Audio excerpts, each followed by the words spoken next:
Solving today's environmental problems depends on science. Dr. Volker Mohnen is an atmospheric scientist studying changes in the Adirondack Mountains.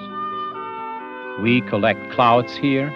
We collect precipitation in an attempt to assess how much pollution-related ions arrive at this sensitive region.